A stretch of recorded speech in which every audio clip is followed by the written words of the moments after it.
Ya cuando vean el video de Parkinson, ahí vamos a ampliar un poquito más lo de los neurotransmisores, pero es más o menos lo que quiero que se lleven ahora.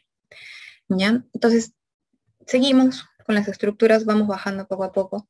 Tenemos el tálamo. El tálamo. El tálamo, como ya les mencioné, es una estructura muy importante para las vías sensitivas, pues, ¿no? Es decir, para la sensibilidad. Nos permite la integración. ¿Por qué? Porque muchas de las neuronas de las vías sensitivas, de casi todas, van a hacer sinapsis ahí, en alguna zona específica.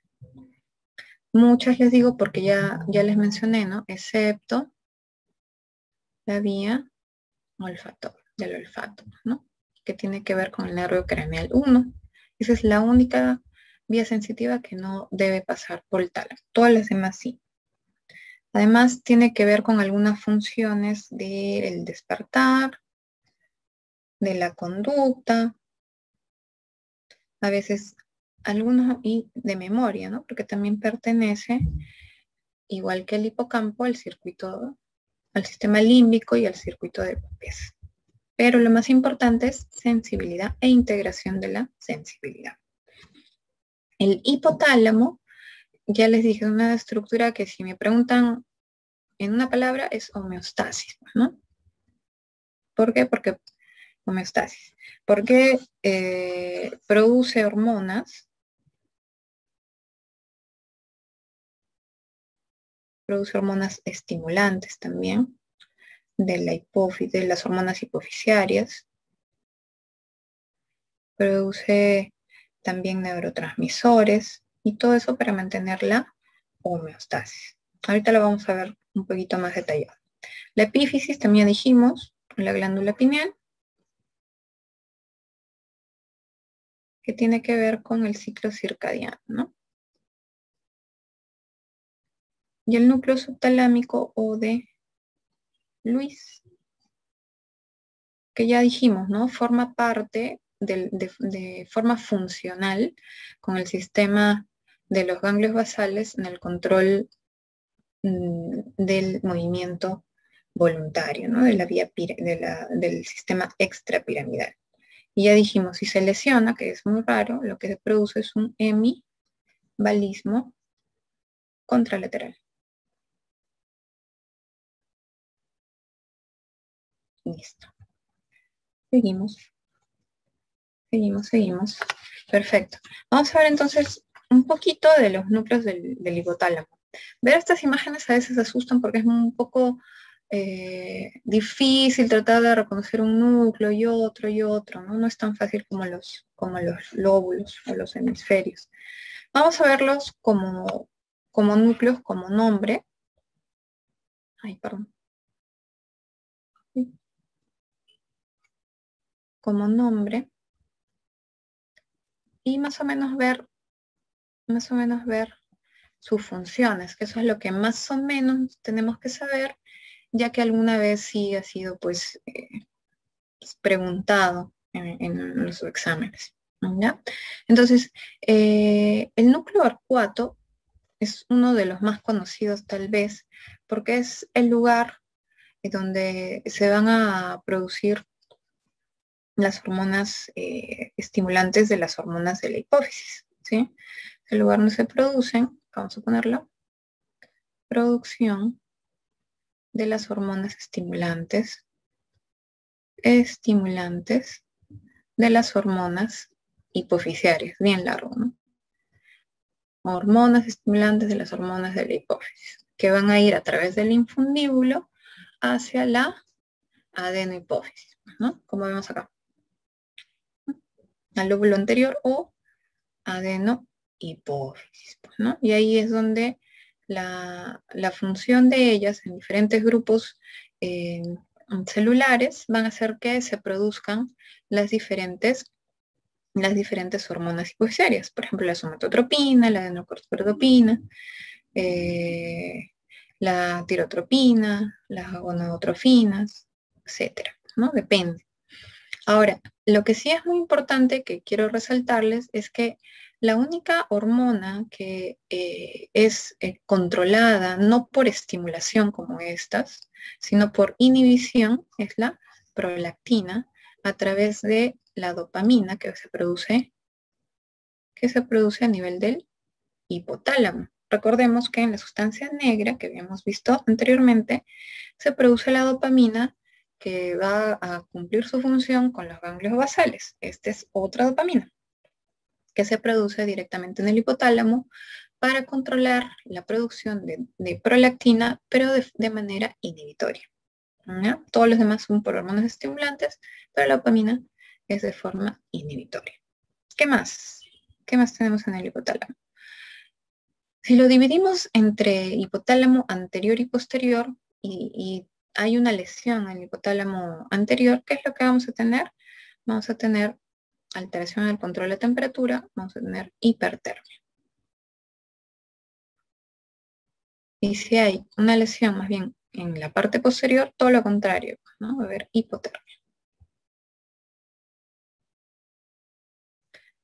Alteración en los cuerpos mamilares, que forman parte también importante en el proceso de la memoria, pues va a haber una alteración de la memoria, ¿no? Se va a comprometer la memoria. Recordemos por aquí, vayamos conociendo, de que en la deficiencia de tiamina, va a haber lo que se llama el síndrome de Wernicke, que si este dura mucho sin un tratamiento adecuado, puede degenerar a lo que se llama la demencia de Korsakoff.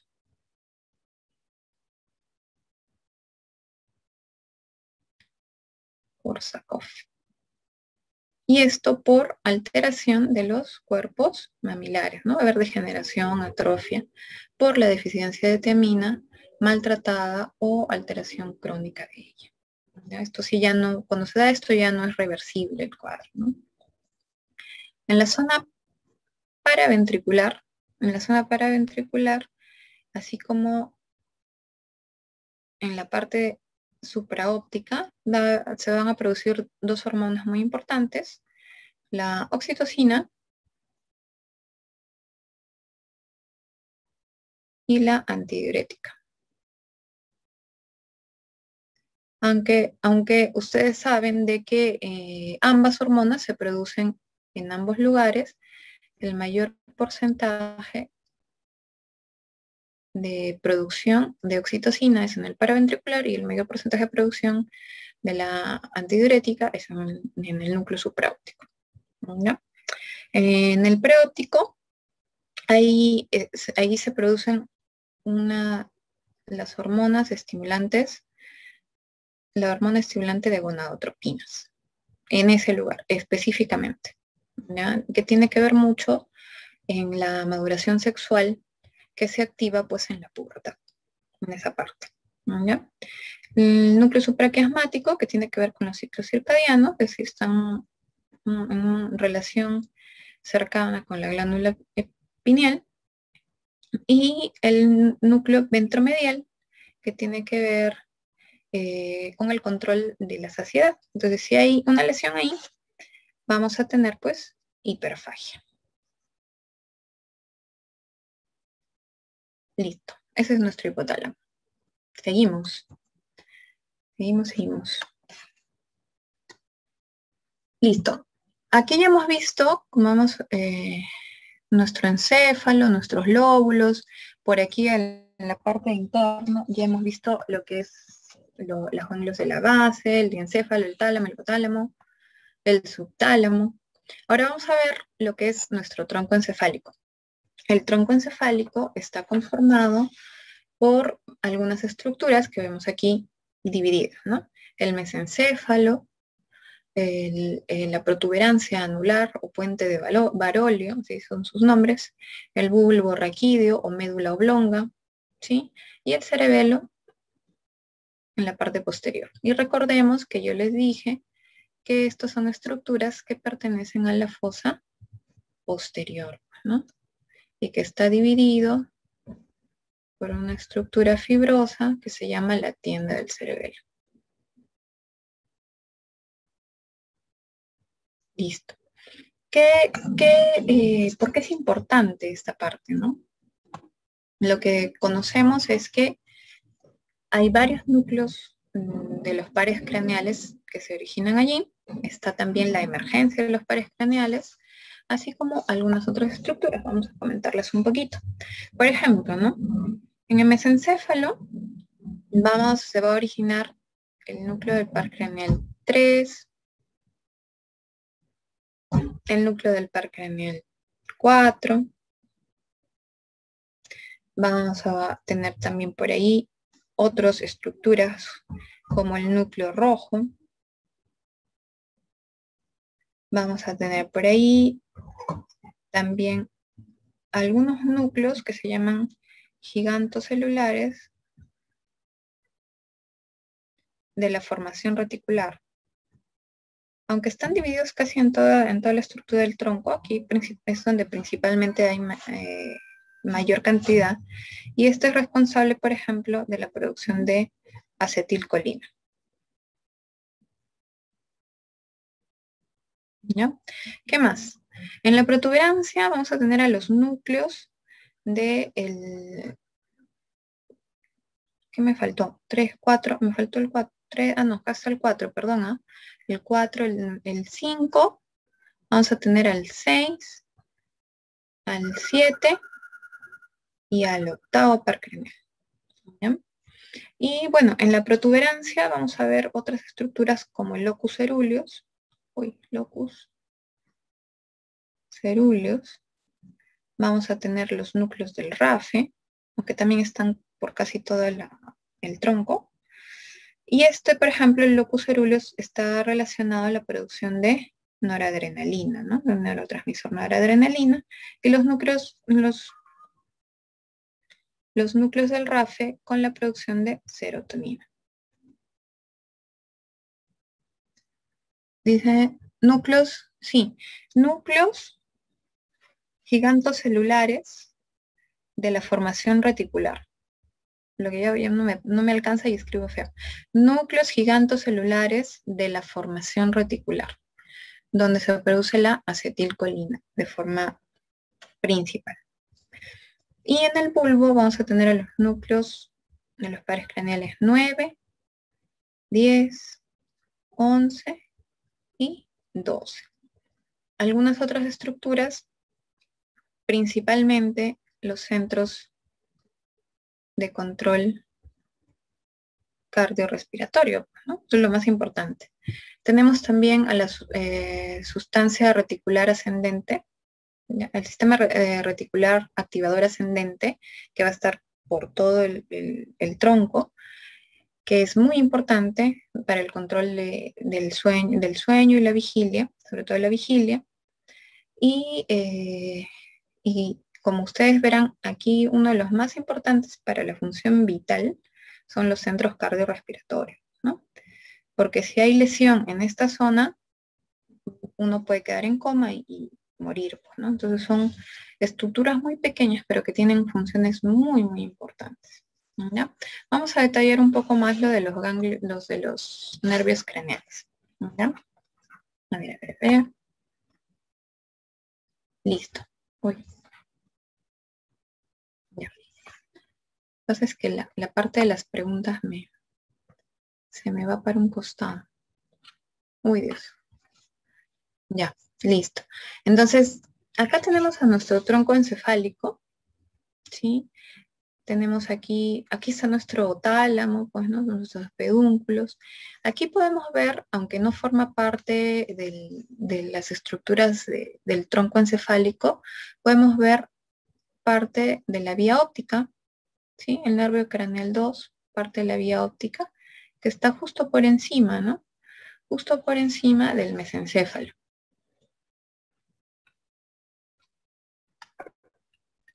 La batería, ya. Se encuentra justo por encima del mesencéfalo.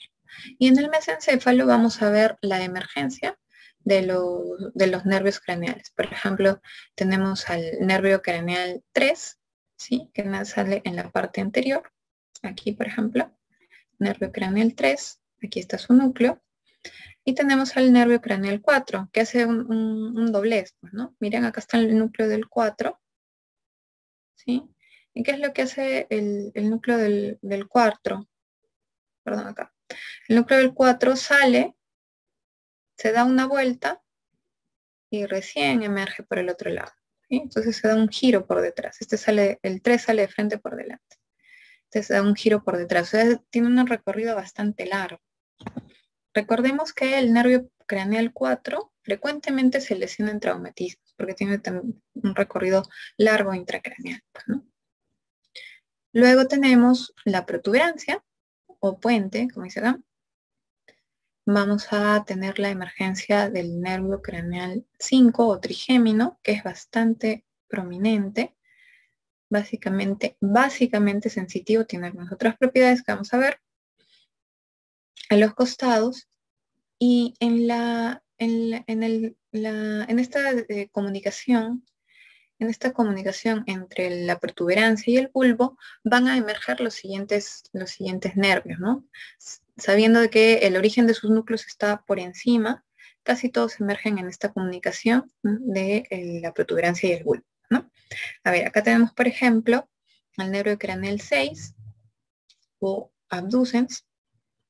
Tenemos al nervio craneal 7, ¿sí? Y tenemos al nervio craneal 8. Nervio craneal 7 o facial y el nervio craneal 8 o auditivo, ¿no? Vestíbulo coclear. Listo. Tenemos por debajo, en el bulbo raquídeo o médula oblonga, la emergencia de los últimos nervios craneales. Tenemos al 9, primero, 9, al 10, al 11 y al 12. Algunas cosas que tenemos que tener en cuenta es estas estructuras, pues, ¿no? Esta pequeña protuberancia se llama oliva vulvar. Entonces les podrían preguntar tal vez en la emergencia de los nervios craneales, ¿sale por delante o por detrás de la oliva vulvar, ¿no? Entonces, por ejemplo, el nervio craneal 12 es el único que sale por delante de la oliva vulvar y todos los demás son por detrás, ¿no? Listo. Seguimos para hablar un poquito de la semiología que podemos encontrar en relación a los nervios craneales. Por ejemplo, ya sabemos, el nervio craneal 1 es un nervio de sensibilidad especial, se llama, porque transmite todo lo que es la vía al olfato, pues, ¿no? Es una parte de la sensibilidad especial. Entonces, es el olfato, básicamente. ¿Sí? Como ya habíamos dicho, esta vía no pasa a través del tálamo y va directamente a la corteza entorrinal que se encuentra más o menos por el lóbulo temporal, ¿ya?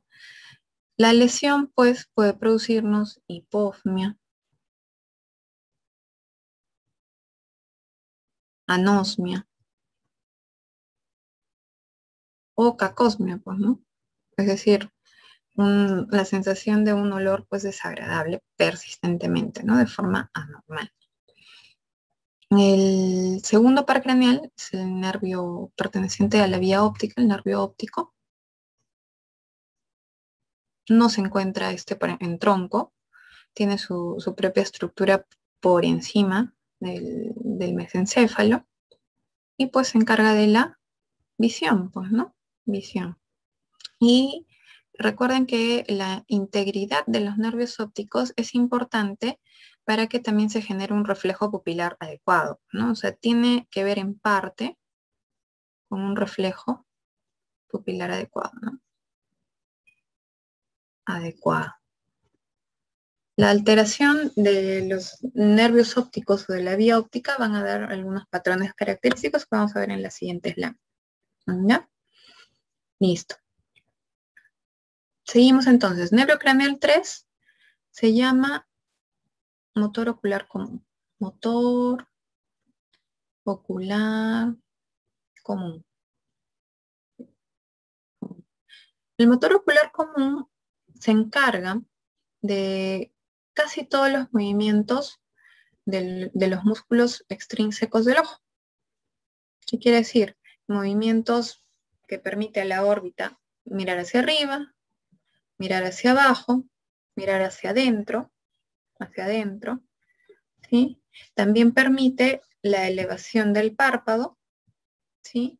Y del oblicuo inferior. Es decir, casi todos los músculos, menos dos, que ahorita vamos a ver que pertenecen a otros núcleos. Entonces, tiene una función motora de los músculos extrínsecos del ojo. Ahorita lo vamos a ver. Y tiene una función también para el elevador del párpado.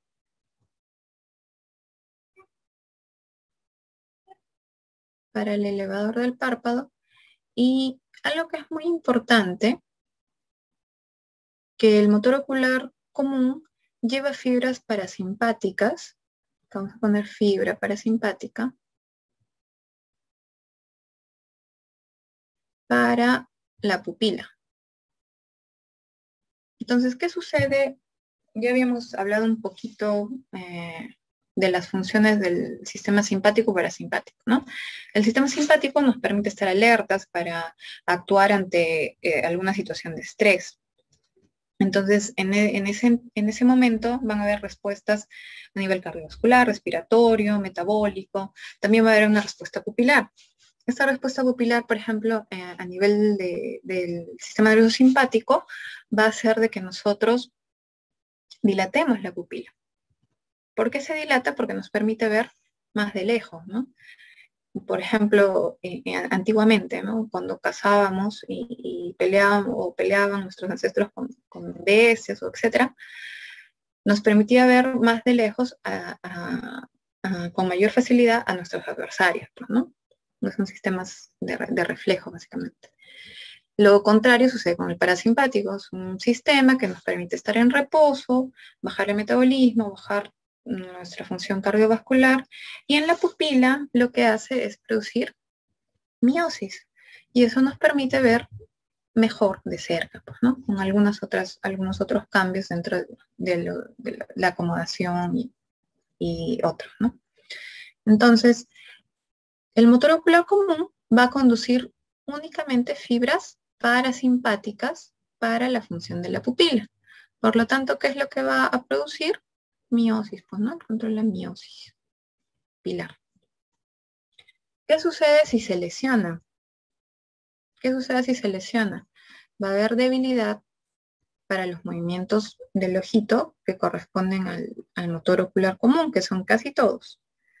Va a haber debilidad en un lado y el otro lado está normal. Y va a haber una alteración a veces de la vía parasimpática que puede manifestarse con lo contrario, pues, ¿no? Si se produce miosis, está lesionado, va a producir entonces midriasis. ¿Ya? Listo. Ahorita redondeamos la idea. Vamos a seguir. El 4 es el nervio patético o troclear, que solamente tiene función motora para el músculo oblicuo superior, que es un músculo extrínseco del ojo. Es decir, solo para un musculito sirve este nervio, ¿sí? Y permite la visión hacia abajo y hacia adentro. Casi es imperceptible. Vamos a seguir ahí un momento. Como ya les dije, si hay lesión de generalmente es por traumatismos. O sea, si hay algún traumatismo, el nervio más lesionado es el 4, ¿no? Por ese recorrido que hace como que de cruce. Luego tenemos al nervio, vamos a pasar el 5 y vamos a irnos al 6. El nervio craneal 6 o abducens, el nervio encargado de la parte motora, pero también de un solo músculo, el recto externo, ¿no? El 3, el 4 y el 6 son los nervios oculomotores. Oculomotores, oculomotores, oculomotores. ¿Sí? De todos los movimientos del ojito. El tercero de todos, excepto dos músculos. El que corresponde al cuarto, que es el oblicuo superior, y el que corresponde al sexto, que es el recto externo. Entonces, ¿qué hace el recto externo? Hace el movimiento de abducción, es decir, mira, hace que la órbita gire hacia el lado externo, ¿no? Que mire hacia afuera, abducción, ¿sí? Y si nosotros aprendemos los dos otros músculos, todo el resto es para el motor ocular común, que es más fácil de aprender así, ¿no? Entonces, ¿cómo se manifiestan las lesiones en los nervios oculomotores? Se manifiestan como diplopia, así se llama, es decir, visión doble, porque un ojito no se mueve bien y el otro sí, visión doble, que es más manifiesta para el lado que está lesionado o para el lado de la función del lado lesionado. Por ejemplo, si yo tengo diplopia por alteración por alteración del nervio 6 del lado derecho, si yo le pido al paciente que mire hacia el lado derecho, ¿sí? Que abra ese lado, va a ser mayor la manifestación de diplopia o visión doble que va a tener, ¿ya? Eso, entonces, en general con los oculomotores la manifestación clínica se llama diplopia, con algunos adicionales, pues, ¿no? O algunos adicionales, como les dije. Si se lesiona el motor ocular común, ¿qué vamos a tener? Puede haber tosis palpebral, también, ¿no? Tosis palpebral, y puede haber alteración pupilar. Puede haber, pues, ¿no? No siempre se da, puede haber. Esto es lo más característico del nervio craneal 3, ¿no?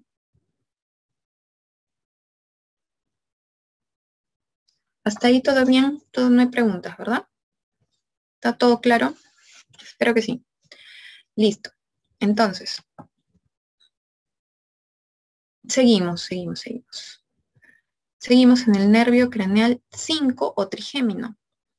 El nervio trigémino tiene dos funciones principales. Una es la sensibilidad general, se llama. Sensibilidad general. ¿Qué quiere decir sensibilidad general? Cuando hablo de tacto, presión, temperatura, vibración, ¿sí? De eso se encarga el nervio trigémino, pero a nivel de la cara, ¿no? De la cara. Entonces, a través de tres ramas, tienen una rama frontal, una rama maxilar y una rama mandibular. Entonces, estas se van a llamar el quinto 1, quinto 2 y quinto 3. Esas son las tres ramas. Y se encarga también en la parte motora de los músculos de la masticación. Pero específicamente, ¿qué ramita es la que lleva esas fibras? La rama mandibular o el quinto 3. Las otras dos son eminentemente sensitivas. Un cuadro asociado a manifestaciones por alteración en el nervio trigémino, pues es la neuralgia de trigémino. ¿Ya? Listo. Seguimos. El nervio craneal 7 o el nervio facial es un nervio que tiene muchas funciones. Primero, motor para los músculos de la expresión facial. Tenemos la parte de sensibilidad especial. ¿Y cuál, no? El gusto. Se encarga del gusto de los 2/3 anteriores de la lengua a través de una ramita que se llama cuerda del tímpano, ¿no? ¿Sí? Y tenemos también fibras parasimpáticas. Fibras parasimpáticas. ¿Para qué? Para la secreción glandular de las glándulas salivales, las sublinguales y las mandibulares. ¿Ya? Para las sublinguales y las mandibulares. Perfecto. El nervio craneal 8, que también pertenece a protuberancia, ya dijimos, es el nervio vestíbulo coclear. Como su nombre lo dice, vestíbulo se encarga del equilibrio.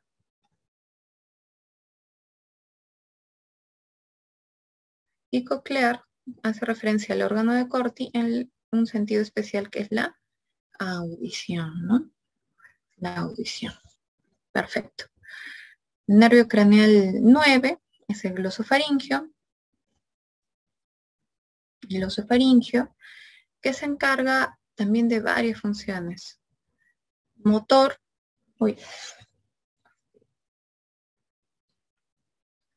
motor para el músculo, vamos a borrar aquí, ¿no? Motor. Para el músculo estilo faringio, también se encarga de llevar fibras parasimpáticas. ¿Para qué glándulas? Para la secreción de glándulas salivales. ¿Cuáles? Las glándulas parótidas. Se encarga de la sensibilidad.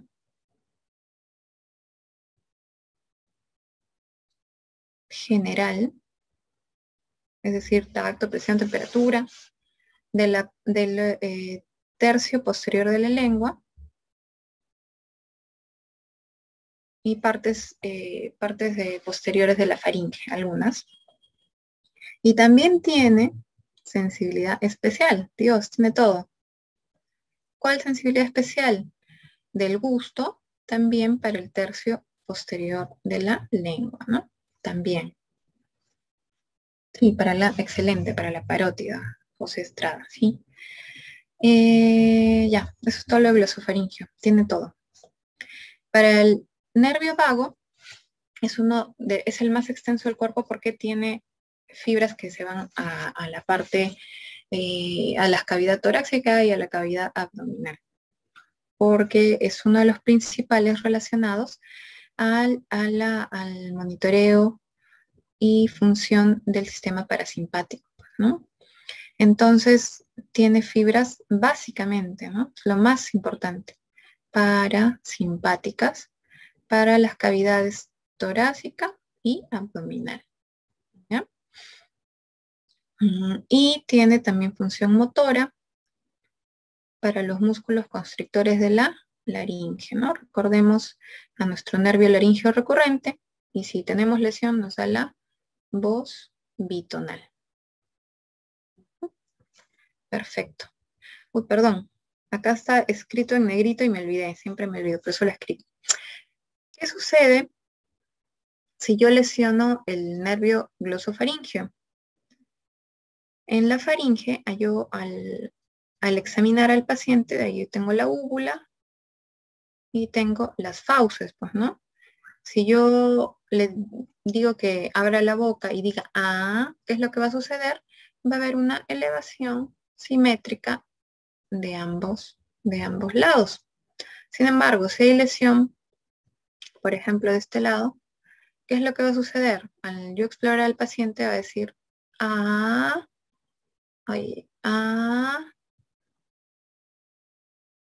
y el lado normal pues va a elevar normalmente,